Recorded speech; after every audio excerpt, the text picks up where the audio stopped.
ടെഹ്റാനെ ഇന്നലെ ഇസ്രായേൽ വിറപ്പിച്ചു. ലോകം തന്നെ നടുങ്ങി. ഇസ്രായേൽ വലിയ രീതിയിലുള്ള ആക്രമണം ഇറാനിൽ ഇന്നലെ നടത്തിയെന്ന് പറയുമ്പോഴും ഇറാൻ ക്ലസ്റ്റർ ബോംബുകൾ ഇസ്രായേലിലേക്ക് ആദ്യമായി പ്രയോഗിച്ചു എന്നാണ് പറയുന്നത്.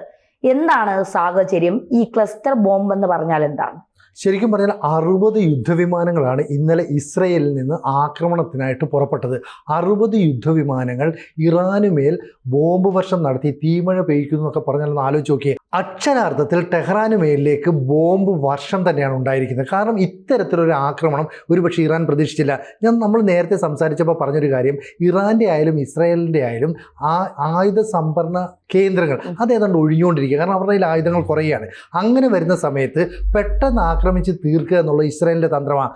ഇസ്രായേലിൻ്റെ മന്ത്രിമാർ തന്നെ വ്യക്തമാക്കുന്ന ഒരു കാര്യം, മുഴുവൻ ജനങ്ങളും നമ്മളോടൊപ്പം, സൈന്യത്തോടൊപ്പം, സർക്കാരിനോടൊപ്പം നിങ്ങൾ നിലകൊള്ളണം. കാരണം ഇതൊരു ദീർഘകാല യുദ്ധമാണ്.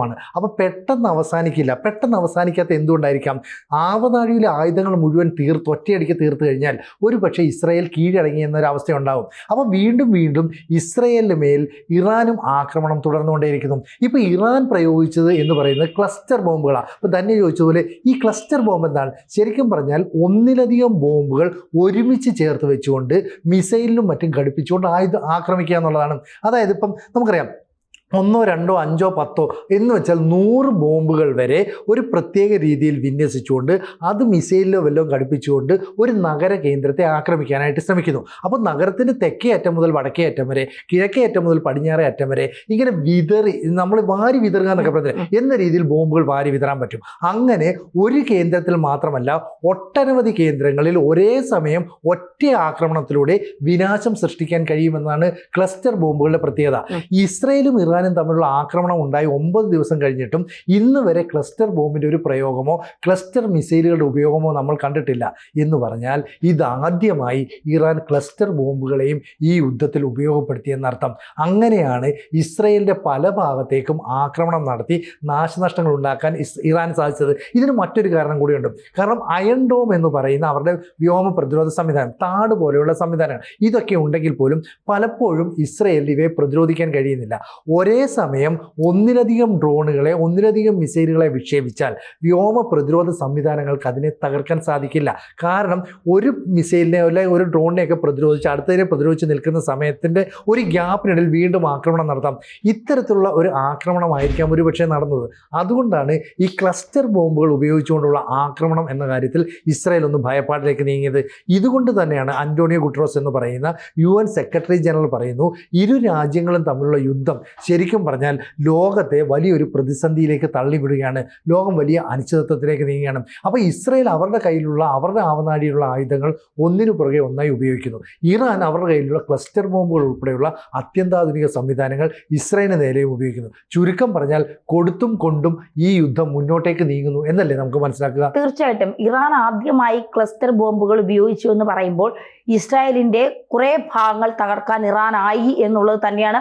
അത് മറച്ചു വയ്ക്കാൻ കഴിയാത്തൊരു സത്യം തന്നെയാണ്. കാരണം ഇറാൻ പറഞ്ഞതുപോലെ അടിച്ചാൽ തിരിച്ചടി അത് കൃത്യമായി ഞങ്ങൾ തരും. ഇപ്പോൾ ഇന്ന് അമേരിക്കയോട് വരെ ഇറാൻ പറഞ്ഞിരിക്കുന്നത്, ഞങ്ങളെ അടിക്കാൻ നിങ്ങൾ ഇസ്രായേലിനൊപ്പം നിന്നാൽ ഞങ്ങൾ തിരിച്ചടിക്കുന്നത് നിങ്ങൾക്ക് ചിന്തിക്കാൻ പോലും പറ്റാത്ത വിധത്തിലായിരിക്കും. ആ രാജ്യം തന്നെ ഞങ്ങൾ തീർത്തു. അത്ര കോൺഫിഡൻസിലാണ് ഇറാൻ നിൽക്കുന്നത് എന്നുള്ളതാണ്. അതിനിടയ്ക്കാണ് ക്ലസ്റ്റർ ബോംബുകൾ ഉപയോഗിച്ചുകൊണ്ട് സിനിജ് പറഞ്ഞതുപോലെ ഒരു വൈൽഡ് റേഞ്ചിൽ ഒരുപാട്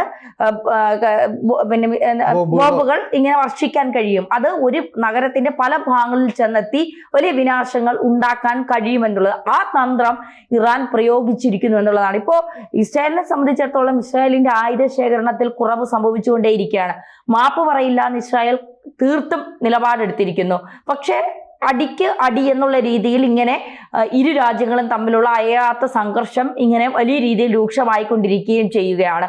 ഇനി എന്താകും സംഭവിക്കാൻ പോകുന്നത് എന്നുള്ള ഒരു ആശങ്കയിൽ തന്നെയാണ് ലോകരാജ്യങ്ങൾ. ഇന്ത്യയെ സംബന്ധിച്ചിടത്തോളം ഇന്ത്യക്ക് ഇറാനും സൗഹൃദ രാജ്യമാണ്, ഇസ്രായേലും സൗഹൃദ രാജ്യമാണ്.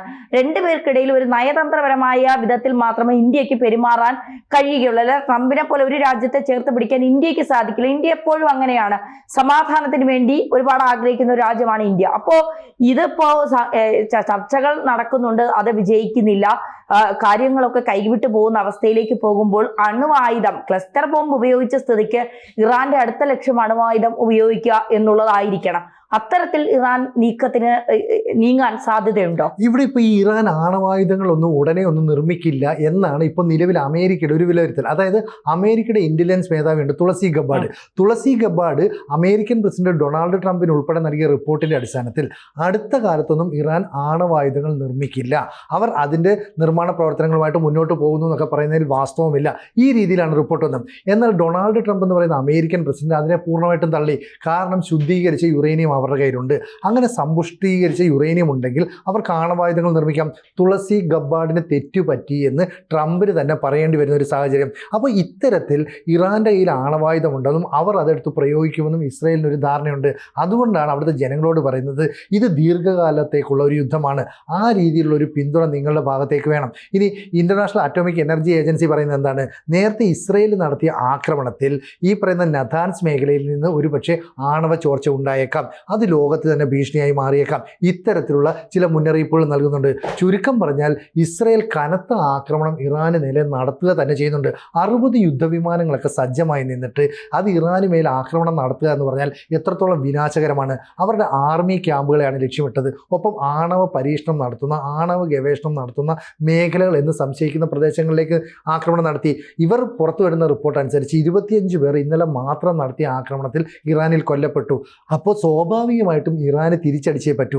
അതുകൊണ്ടാണ് അവർ ഈ പറയുന്ന ക്ലസ്റ്റർ ബോംബുകൾ ഉപയോഗിച്ചുകൊണ്ടുള്ള ഒരു ആക്രമണത്തിലേക്ക് തിരിയുന്നത്. അപ്പോൾ ഇത് ആദ്യമായിട്ട് ഇത്തരത്തിലുള്ള വെപ്പൺസ് അവർ ഉപയോഗിക്കുന്നു എന്ന് പറഞ്ഞാൽ അവരുടെ ആവനാഴിയിൽ വ്യത്യസ്തമായ ആയുധങ്ങൾ ഉണ്ട് എന്നാണ് മനസ്സിലാക്കേണ്ടത്. അപ്പോൾ ഇത്തരത്തിലുള്ള മിസൈൽ, ഇപ്പോൾ ഹൈപ്പർസോണിക് മിസൈൽ അന്ന് അത് ഉപയോഗിച്ചപ്പോൾ നമ്മൾ വിചാരിച്ചു ഇനി അവർക്ക് അധികം ശക്തിയില്ലാന്ന്. പക്ഷെ അങ്ങനെയല്ല, ശക്തി ഒറ്റയടിക്ക് തീർന്നു നമുക്ക് പറയാൻ പറ്റില്ല. കാരണം ചൈനയുടെയോ റഷ്യയുടെ ഭാഗത്തുനിന്ന് നമ്മൾ അറിയാത്ത, അല്ലെ പുറം ലോകം അറിയാത്ത ഒരു പിന്തുണ അവർക്ക് കിട്ടുന്നുണ്ടെങ്കിൽ അവരുടെ ആയുധ ശേഖരത്തിലേക്ക് പുതിയ ആയുധങ്ങൾ വരാം. ഇപ്പോൾ ഈ ക്ലസ്റ്റർ ബോംബ് ഉപയോഗിച്ചുകൊണ്ടാണ് ഇസ്രയേലിലെ പല നഗരങ്ങൾക്കും നേരെ ഒരേ സമയം ആക്രമണം ഉണ്ടായെന്ന് പറയുന്നത്. ഒരു പക്ഷേ ആക്രമണത്തിൻ്റെ ഒരു വ്യാപ്തി അല്ലെങ്കിൽ ശക്തി എന്ന് പറയുന്നത് താരതമ്യേന കുറവായിരിക്കാം. പക്ഷേ വീണ്ടും വീണ്ടും ഇത്തരത്തിലുള്ള ആക്രമണത്തിന് ഇറാൻ കപ്പാസിറ്റി ഉണ്ട്, ഇറാൻ സജ്ജമാണെന്ന് ലോകത്തെ അവർ ബോധ്യപ്പെടുത്തുകയും കൂടെ ചെയ്യും. അങ്ങനെയാണെങ്കിൽ ഇസ്രയേലിന്റെ തീരുമാനം കൃത്യമായിട്ട് നടപ്പാക്കാൻ അമേരിക്ക രംഗപ്രവേശം ചെയ്തേ പറ്റൂ. കാരണം ഈ അയത്തുള്ള അലി ഖമനൈ എന്ന് പറയുന്ന അവരുടെ ഈ പരമോന്നത നേതാവ്, ഈ നേതാവിനെ അങ്ങ് തീർത്താൽ ഒരു പക്ഷേ യുദ്ധം അതോടുകൂടി തീരും. ഇതാണ് ഇവർ പറയുന്നത്. അപ്പോൾ യുദ്ധം തീർക്കാനുള്ള ഒരേ ഒരു മാർഗം അവരുടെ നേതാവിനെ തട്ടുക എന്നുള്ള നിലയിലേക്ക് അമേരിക്ക ഒരു തീരുമാനമെടുക്കുകയും അവർ അതിനനുസരിച്ച് പ്രത്യക്ഷമായിട്ട് യുദ്ധമുഖത്തേക്ക് വരികയും ചെയ്താൽ ലോകത്തെ സ്ഥിതിഗതികൾ ആകെ മാറി മറിയുമെന്ന കാര്യത്തിൽ യാതൊരു സംശയവും വേണ്ട. ഇല്ല, അത് തീർച്ചയാണ്. ഇപ്പോൾ ഇറാനെ സംബന്ധിച്ചിടത്തോളം ഇറാനും നിലനിൽപ്പിന് വേണ്ടി, അല്ലെങ്കിൽ എന്താ പറയുക, ഇപ്പോൾ ആയത്തുള്ള ഖമനിയൊക്കെ ഭീകരവാദത്തെ പിന്തുണച്ചുകൊണ്ട് ഇസ്രായേലിനെതിരെ വലിയ നീക്കങ്ങൾ നടത്തുമ്പോഴാണ് ഇസ്രായേൽ പേജർ ആക്രമണം പോലെ നമ്മളാരും ഇന്ന് വരെ ചിന്തിക്കാത്ത ആക്രമണങ്ങളിലേക്ക് കടന്ന് ഹിസ്ബുള്ള, ഹൂത്തി, ഹമാസ് പോലെയുള്ള ഏത് നേതാക്കന്മാർ ഇവിടെയൊക്കെ തലപ്പത്ത് വന്നാലും അവരെയൊക്കെ തീർക്കുന്ന നിലപാടാണ് ഇസ്രായേൽ സ്വീകരിക്കുന്നത്. ഇസ്രായേൽ എപ്പോഴും നേരത്തെ നമ്മൾ ആവർത്തിച്ച് പറയുന്നത് പോലെ നിലനിൽപ്പിന് വേണ്ടി പൊരുതിക്കൊണ്ടിരിക്കുന്ന ഒരു രാജ്യമാണ്. ജൂതന്മാർക്ക് നിലനിൽക്കണം, അതിനുവേണ്ടി അവർ ഇങ്ങനെ പൊരുതിക്കൊണ്ടിരിക്കുന്നു. ഇപ്പൊ ഇറാന്റെ ആവശ്യം ഇസ്രായേൽ മാപ്പ് പറയണം, ചെയ്ത തെറ്റിനെല്ലാം ഞങ്ങൾ മാപ്പ് ചോദിക്കുകയാണ് എന്ന് ഇറാനോട് പറഞ്ഞാൽ ഈ സംഘർഷം അവസാനിപ്പിക്കാം.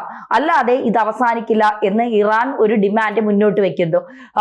അമേരിക്ക പറയുന്നു ഇവരുടെ യുറേനിയം സമ്പുഷ്ടീകരണം അത് നിർത്തിവെക്കുന്ന രീതിയിലേക്ക് കാര്യങ്ങൾ എത്തണം. അതായത് അണുവായുധം ഉപയോഗിക്കും എന്നുള്ള ഭീഷണി ഇനി ഇറാൻ മുഴക്കാൻ പാടില്ല. അങ്ങനെ മുഴക്കിയാൽ ഞങ്ങൾ ഇസ്രായേലിനെ സഹായിക്കാൻ രംഗത്തിറങ്ങും എന്നുള്ളതാണ് അമേരിക്ക പറയുന്നത്. പക്ഷെ അമേരിക്കയെ പോലും വെല്ലുവിളിക്കാനുള്ള ധൈര്യം ഇറാൻ കാണിക്കുന്നു എന്നുള്ളതാണ് നമ്മളെയൊക്കെ അമ്പരിപ്പിക്കുന്നത്. ഇപ്പോൾ ക്ലസ്റ്റർ ബോംബുകൾ ഇട്ടതിലൂടെ ഇറാൻ തെളിയിച്ചു ഞങ്ങളുടെ കയ്യിൽ വിവിധ തരത്തിലുള്ള പലതരത്തിലുള്ള നിങ്ങൾ പോലും ചിന്തിക്കാത്ത തരത്തിലുള്ള ആയുധ ശേഖരങ്ങൾ ഞങ്ങളുടെ കയ്യിലുണ്ട്, അത് അറിഞ്ഞു വേണം നിങ്ങൾ പെരുമാറാൻ എന്നുള്ളത്. അമേരിക്കയെ പോലെ ഇറാൻ വെല്ലുവിളിക്കണമെങ്കിൽ ഇറാന് വലിയ ശക്തി ഇറാൻ നേടിയിരിക്കുന്നു എന്നുള്ളതാണ്.